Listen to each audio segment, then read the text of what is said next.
창세기 20장을 오늘 살펴볼 텐데요. 창세기 20장 중에 이 17절과 18절을 좀 읽고 오늘 말씀의 시작을 좀 하겠습니다. 창세기 20장 17절로 18절에 있는 말씀은 이렇게 기록이 되어 있습니다.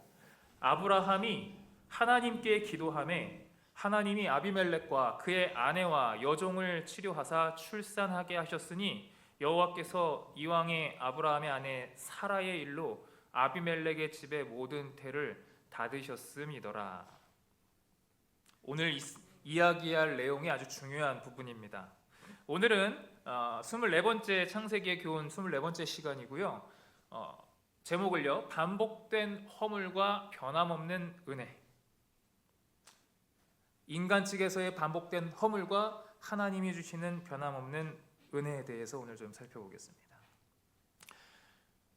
아브라함 하면 여러분, 제가 항상 참 아브라함 하면은 존경스러운 인물, 우리 한국의 위인들이 있듯이 이 성경의 위인하면 대표 위인으로 꼽히는 사람이 아브라함이죠. 특별히 아브라함 하면은 떠오르는 단어가 뭐예요? 그렇죠, 믿음이죠. 믿음의 조상이죠. 그런데 이 아브라함이 자세히 그 인생을 살펴보면요, 정말 어떤 위인 전기에서 하나의 흠도 없이 이렇게 자라고, 보통 우리나라 위인 전기 보면 그렇잖아요. 어릴 때부터 아주 출중했고, 그죠? 뭐가 흠이 없어요. 그런데 이 아브라함의 인생은 살펴보면은 연약한 인간에 불과해요. 아브라함도. 특별히 우리가 생각하면서 살고 있는 고민을 이 아브라함도 경험하고 고민하면서 살았던 것 같아요. 그게 뭐냐? 나는 이 죄가 싫은데, 이게 죄라는 걸 아는데 그 죄 딱 한 번 짓고 끝나는 경우가 많나요? 아니면 그걸 자꾸 반복하는 경우가 많나요? 그쵸? 저만 그런 거 아니죠. 같은 죄를 자꾸 반복하면서 살더란 말입니다. 왜 이 죄가 나쁜 건 알겠는데 이걸 자꾸 나는 반복하면서 살게 될까? 나는 잔소리가 나쁜 건 알겠는데 왜 이렇게 내 아이들한테 자꾸 잔소리를 하면서 살게 될까?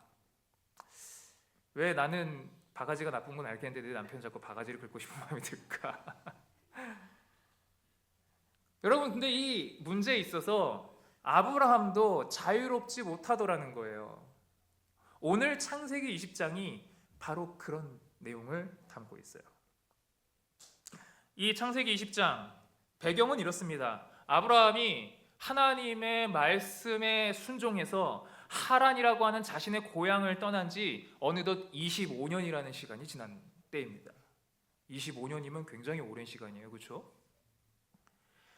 그리고 이 창세기 20장은 그동안 아브라함이 살았던 마므레라고 하는 곳 근처에서 살던 곳에서 정말 오랜만에 이사하는 이야기로 창세기 20장이 시작이 됩니다.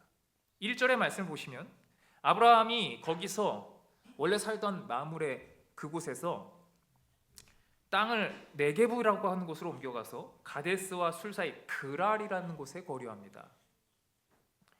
지도상으로 보면은 아래쪽 블레셋에 가까워진 곳입니다. 사실 블레셋 땅이에요.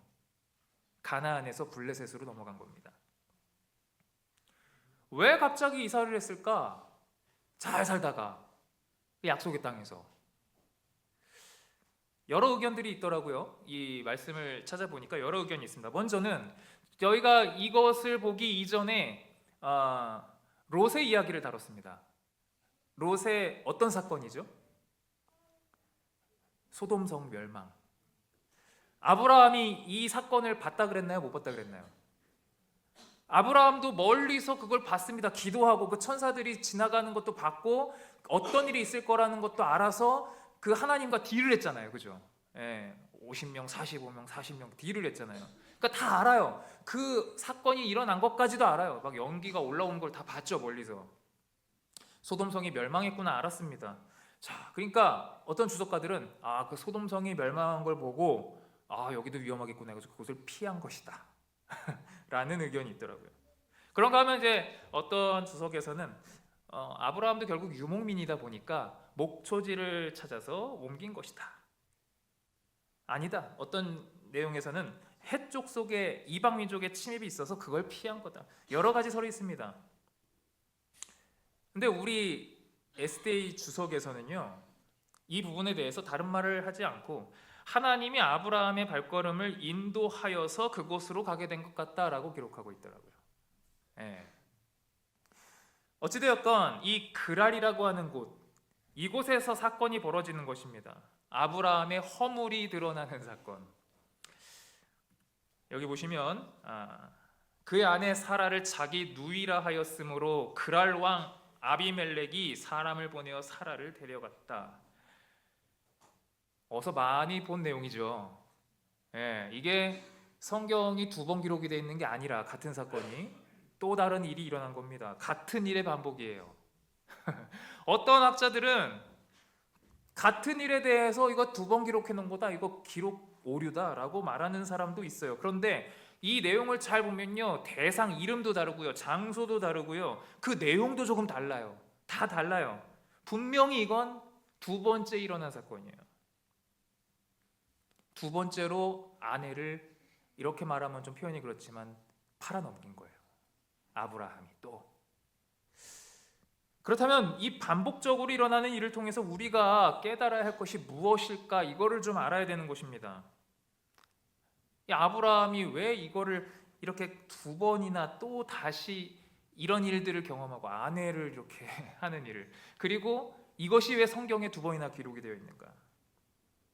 여러분, 아브라함이 지금 원래 살고 있던 가나안 자신의 지역을 떠나서 이방 땅 그랄, 블레셋 땅으로 넘어갔습니다. 그리고 그곳에서 일이 벌어진 거예요.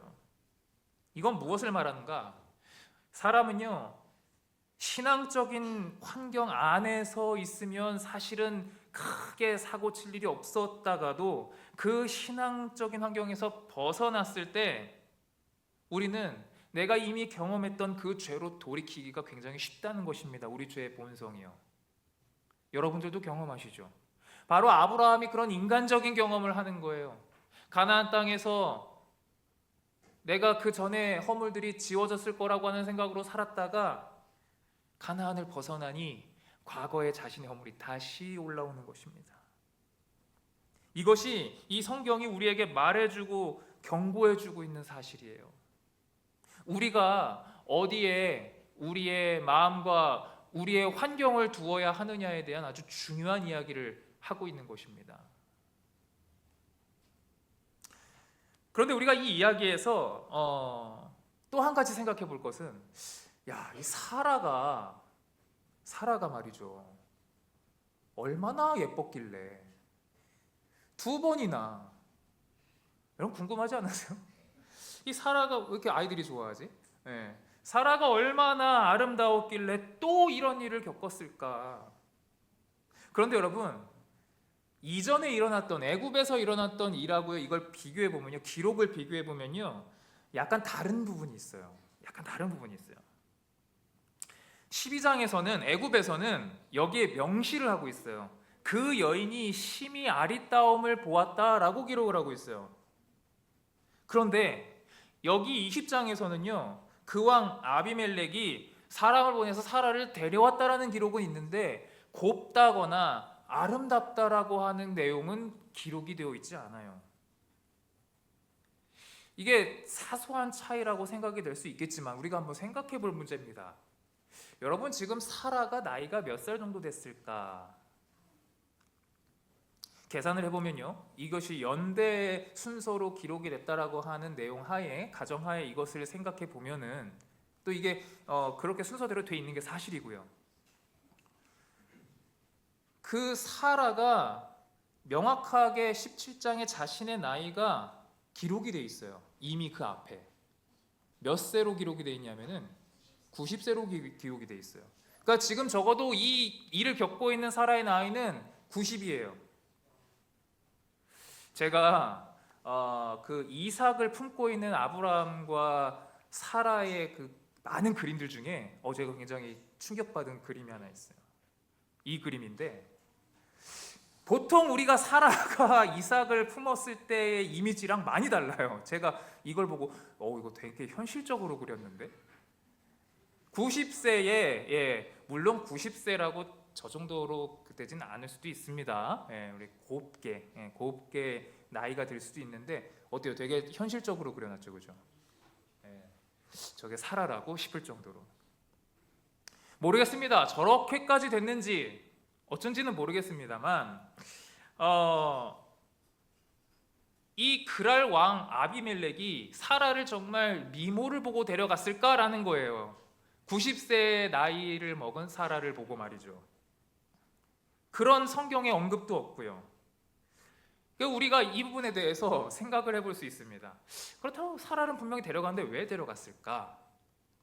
제가 이 내용을 좀 찾아보니까 몇 가지 재밌는 내용이 있더라고요. 우리 교회 주석에서는 다루고 있지 않은데 일반 주석을 살펴보니까 여러분 하나님께서 이 사건이 있기 이전에 이미 사라가 아이를 낳을 것이라는 약속을 주셨어요. 그렇죠? 네, 약속을 주셨어요. 그래서 사라가 웃었죠. 네, 그 아이를 가질 것이라는 약속을 이미 주셨고 그 약속을 가지고 있어요. 이 부분은. 그러면서 하나님께서 약속과 함께 복을 주셨다는 거예요. 자, 지금부터 제가 드리는 말씀은 예언의 신의 기록도 없고요. 저희 교회 주석에서도 말하지 않는 부분입니다. 일반 주석, 교회 주석에서 말하는 얘기예요. 유대 전승과. 그래서 그때부터 하나님께서 네가 아이를 낳을 거라고 하는 복을 주시면서 동시에 약속을 주시면서 동시에 복을 주셨는데 어떤 복을 주셨냐면은 그 사라가 젊어지는 복을 주신 거예요. 아이를 낳으려면 어떻게 돼야 되겠어요? 저런 모습으로 아이를 낳을 수 있을까요?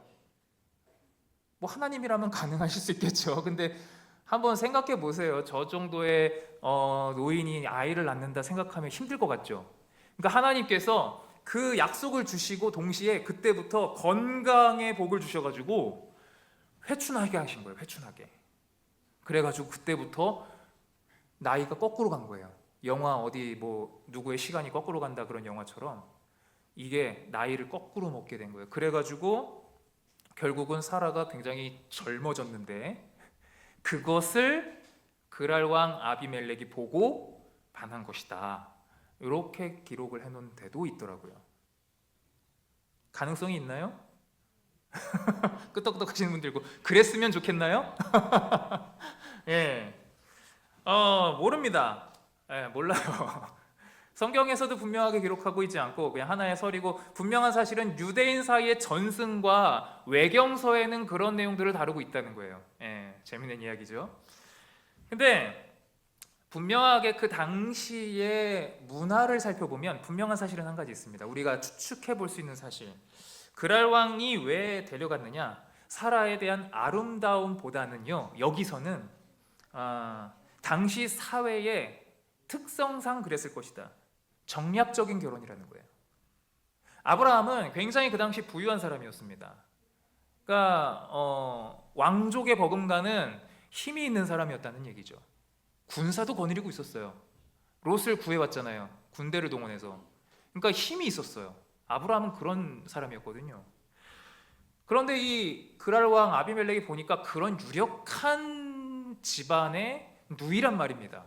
물론 자신에게 아내가 있었지만 그 당시에는 그 지역의 왕들이 정략적으로 정치적으로 그런 사람들을 후궁으로 우리나라도 뭐 그런 경우가 있잖아요. 그죠? 어느 집안과 하기 위해서 예전에 그런 뜻으로 동맹 관계를 맺으려고 이런 일을 했을 가능성이 있다라는 거예요.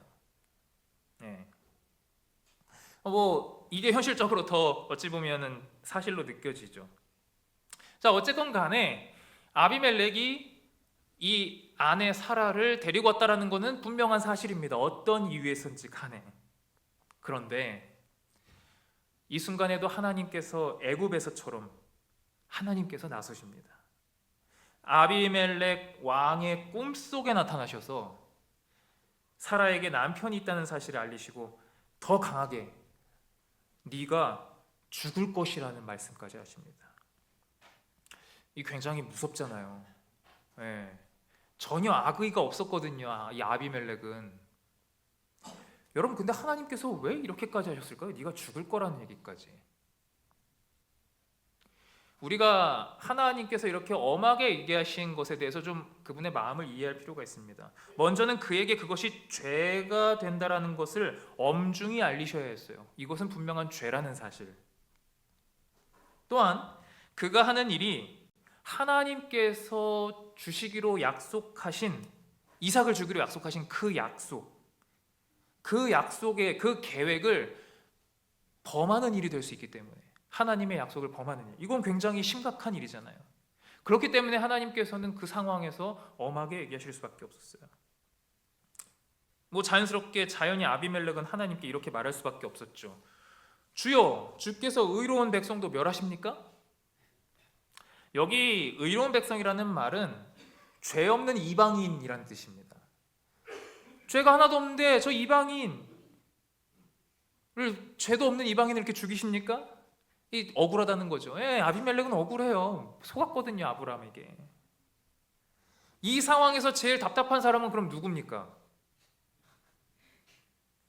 이 상황에서 참 답답이, 우리가 보통 말하는 답답이는 아브라함이에요. 아브라함. 그의 무지함, 또 그가 가진 연약함, 그 죄로 인해서 자신만 위기에 처하는 게 아니라 엉뚱한 사람까지 위험에 처하게 만들고 있잖아요. 우리가 만약에 여러분 하나님이라면, 여러분이 하나님의 입장이라면 얼마나 짜증이 나겠습니까? 아브라함 보면서 한 번도 아니고 두 번이나 내가 한 번은 구해줬는데 그걸 또 그러고 있으니 얼마나 하나님 입장에서는 그 아브라함이 답답하겠어요. 그런데 하나님은 답답하다고 버려두지 않으시고 그런 상황 속에서도요, 그 아브라함을 세워주시더라고요. 이 답답하지 않으시고. 7절의 말씀 보시죠. 이제 그 사람의 아내를 돌려보내라. 그는 선지자라. 그가 너를 위하여 기도하리니 네가 살려니와 네가 돌려보내지 아니하면 너와 네게 속한 자가 다 반드시 죽을 줄 알지니라. 하나님께서 아비멜렉에게 하신 이야기입니다. 아비멜렉은 아브라함을 탓했어요. 그건 당연한 얘기예요. 저는 속았을 뿐입니다. 하나님, 아브라함이 자기 누이라 그랬어요. 자기 아내라고 얘기하지 않았어요. 저는 속은 거예요. 근데 왜 제가 죽습니까? 죽어야 됩니까? 아브라함이 잘못한 거예요. 당연히 할 말을 했습니다. 탓할 사람은 아브라함이죠. 아비멜렉 입장에서는. 그런데 하나님께서는요, 그렇게 탓하는 아브라함을 여기 뭐라고 칭하고 있습니까? 그는 뭐라고요? 그는, 네가 탓하는 아브라함은 선지자야. 이렇게 말하시는 거예요. 그 사람은 내가 특별한 뜻을 이루기 위해서 부른 내 사람이야. 이렇게 말씀하시는 거예요. 특별히 부르심을 받은 내가 부른 사람이야. 이 사실을 강조하십니다. 더불어 여기다가 이렇게까지 얘기하시죠. 너 죽을 거라 그랬잖아. 아비멜렉에게 하나님께서 죽을 거라고 얘기하셨죠. 그런데 네가 살려면 뭐가 필요하다고요? 아브라함이, 그 답답이 아브라함이 기도해야 네가 살아라는 겁니다. 실수는 누가 했어요? 여러분, 이 상황에서 분명하게 우리가 알 거, 실수는 누가 했어요? 아브라함이 했어요. 이건 명확한 사실이에요. 아브라함은 분명 실수를 했습니다. 그런데 그런 상황에서도 하나님께서는 아브라함의 명예를 높이고 계시는 거예요. 선지자, 내가 남긴 자, 그가 기도해야지 네가 산다. 하나님께서 여러분들을 그렇게 대하시는 겁니다. 이 땅에 남은 자손이고 비록 보잘것없지만 이 땅에 우리를 통해서 일하시겠다고 약속하시는 하나님이세요. 하나님 보시기엔 답답하죠. 저도 정말 답답이고 매번 같은 것으로 반복해서 죄를 짓고 실수하는 우리가 하나님 보시기엔 너무 답답하죠.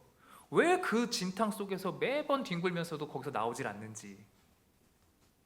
그러면서도 하나님께서는 우리를 이 땅에 빛으로 삼으시고 하나님의 품성을 우리를 통해서 세상에 보여주신다는 거예요. 우리 하나님 어때요? 참 좋으신 하나님이시죠? 예? 그런 하나님이세요. 우리가 하나님의 그 품성의 1%라도 담는다면 지금보다 더 인내심이 많아질 텐데요. 그렇죠?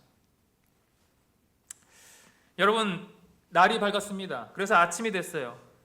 아비멜렉은 아브라함을 불렀습니다. 그 마음에 너무 억울함이 커서 하나님과 이런 대화를 나눴는데도 이 마음의 억울함이 큰 거예요. 그래서 이제 당사자를 만났습니다. 여러분 같으면 어떻게 하시겠어요? 저 같으면 그냥 욕을 진탕해 줄 겁니다. 나를 왜 네가 무슨 억한 감정이 있어서 나를 이렇게 속였느냐. 이 아브라함을 불러서 아비멜렉이 아브라함에게 3번이나 책망을 합니다. 3번이나. 여기 보시면 네가 어찌하여, 네가 왜 이러면서 네가 어찌하여 우리에게 이렇게 했느냐, 네가 무슨 죄를 내게 범하였기에 네가 나와 내 나라가 큰 죄에 빠질 뻔하게 하였느냐, 네가 무슨 뜻으로 이렇게 하였느냐, 너 나한테 왜 그래, 너 나한테 무슨 억한 심정 있어? 이겁니다. 그거를 몇 번이나요? 3번이나요. 3번이나. 여러분, 아비멜렉의 마음이 이해가 가시죠? 이해 가시죠? 이방 민족이긴 해도 이해 가시죠? 저는 100분 이해 갑니다. 억울하죠. 그런데 아브라함 입장에서 보기에도 어떻겠습니까? 아브라함이 아까 말씀드린 대로 그냥 동네 이장 정도가 아니에요. 아브라함도 굉장히 재력이 있고 군사력도 있고 유력한 족장이었다니까요. 그런데 그런 족장으로서 이렇게 3번이나 책망을 듣는다? 수치스러운 일이죠. 아브라함이 이 3번이나 하는 이 말에 대해서 나름 3가지 변명을 합니다. 이게 이제 변명의 이야기예요. 11절부터 13절이 아브라함이 얘기하는 거예요. 하나님을 두려워함이 없이 내 아내로 말미암아 사람들이 나를 죽일까 생각하였다. 이 그랄 땅은 블레셋 땅이고 여기는 여호와 하나님을 믿지 않으니까 사람들이 나를 죽이고 내 아내를 데려갈까 봐 그랬다. 그러니까 애굽에서 똑같은 얘기를 했잖아요. 똑같은 얘기를 또 한 거예요. 또 12절에 보니까 그는 정말로 나의 이복누이로서 아주 징글징글합니다. 이 얘기를 계속해요. 사라가 자신의 이복누이라는 거예요. 그게 실제로 사실이었습니다. 이 얘기를 계속하는 거예요. 아내라는 건 숨기면서. 그리고 또 3번째, 여기 보면은 내 아버지 집 하란을 떠나면서 아내에게 내가 그대는 나를 오라비라고 해라 라고 그때부터 그렇게 얘기하기로 우리가 정했다, 이런 얘기를 합니다. 어때요 여러분? 그래서 그랬어요? 알겠다, 이런 답이 나오세요? 변명으로 들리죠. 아브라함 스스로 자신의 부족함을 다 말하고 있는 거예요. 얼마나 답답한지 몰라요. 정말 이런 남편 두시면 참 답답하실 것 같아요. 아내 되시는 분들. 아브라함 같은 이런 남편, 변명까지 하는 남편, 그죠? 여러분, 자신의 부족함을 다 드러냅니다. 아브라함이 이렇게. 그곳이 하나님을 믿지 않는 땅이라 할지라도 그랄 땅이, 지금 아브라함은 뭘 가지고 있었냐? 약속을 받은 사람이었어요. 네가 이삭이라고 하는 아들을 가질 것이라고 약속을 이미 받았거든요. 아들 이름까지 받았다니까요. 그러면 그게 이뤄질 거라고 하는 믿음이 있다면 그 땅에서 자기가 죽을 거예요? 안 죽을 거예요? 적어도 그 아들 보고 죽지 않겠습니까? 근데 내가 아직 아들을 못 봤어. 그러면 당연히 안 죽어요.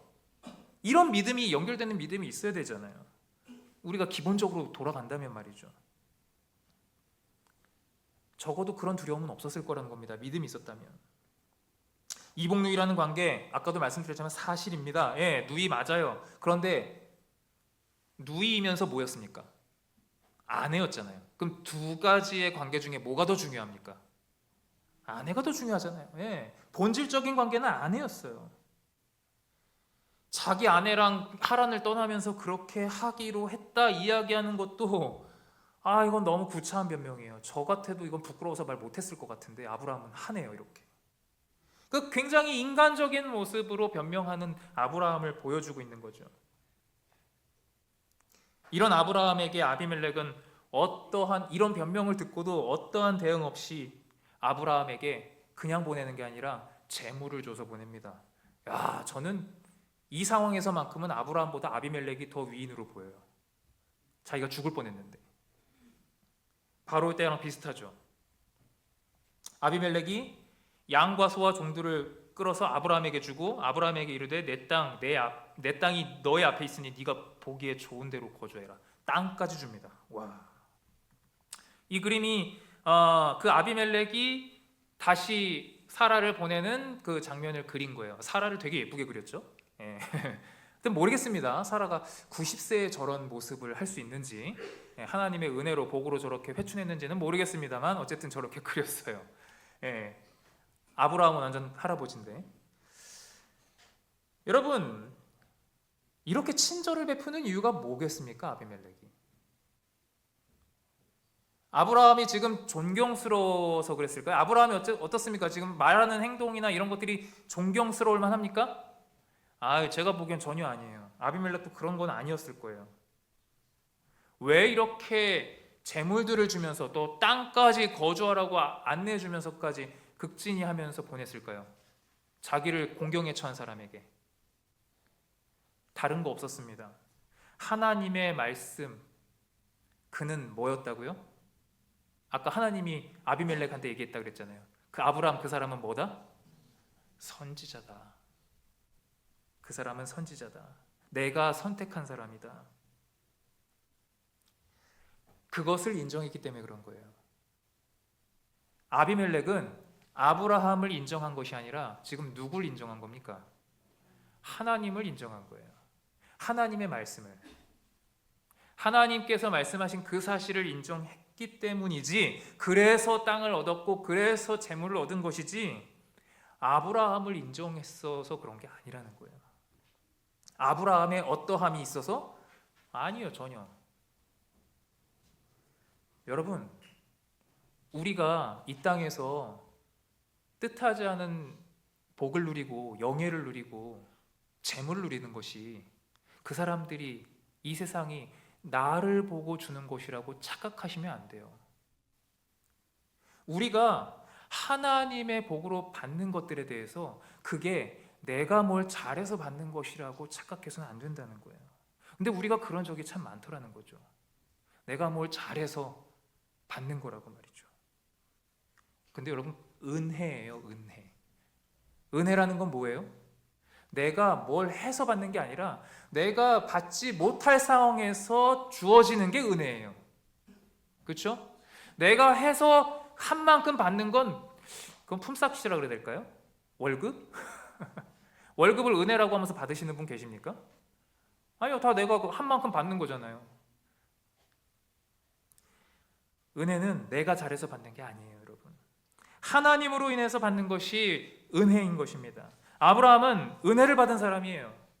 자신의 잘못을 다 뒤로 하고 말이죠. 어떻게 보면 믿음의 조상이라고 하는 그 호칭까지도 그는 은혜로 받은 거예요. 여러분, 이 사실을 우리의 생애 속에서, 신앙 속에서 기억하신다면 더 많은 은혜를 발견하실 수 있을 겁니다. 물론 아비멜렉의 마음이 편치는 않았을 것입니다. 아비멜렉이 이렇게 하나님을 인정하지만 이 사람 보니까 정말 밉거든요. 하나님은 인정하는데 하나님도 참 그렇죠. 어떻게 저런 사람을 선지자로 세우나, 이런 마음이 솔직히 있었겠죠. 어쨌든 편치 않았다는 것을 엿볼 수 있는 장면이 있어요. 성경절이 바로 16절이에요. 16절에 이런 얘기를 합니다. 이 아비멜렉이 사라에게 내가 은 1000개를 네 오라비에게 주었다라고 이야기합니다. 여러분, 아비멜렉이 이제는 이 사라가 아브라함의 아내라는 걸 알아요, 몰라요?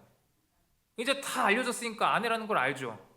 뻔히 알아요. 그런데 네 남편에게 줬다라고 말하지 않고 네 오라비에게 줬다라고 말하고 있어요. 굳이. 이건 무슨 의미겠습니까? 비꼬는 거예요. 다른 거 아니에요. 비꼬는 거예요.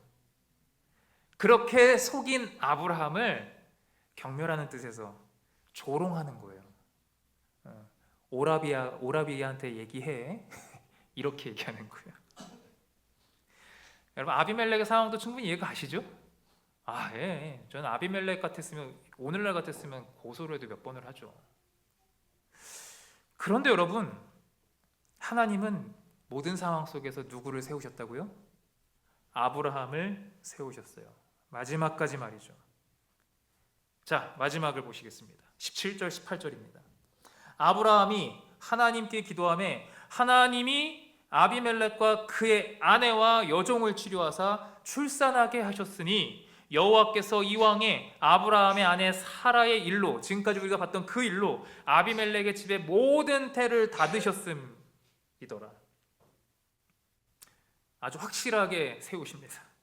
분명 잘못은 아비멜렉이 했는데 아브라함이 했는데 아비멜렉이 징계를 받았어요.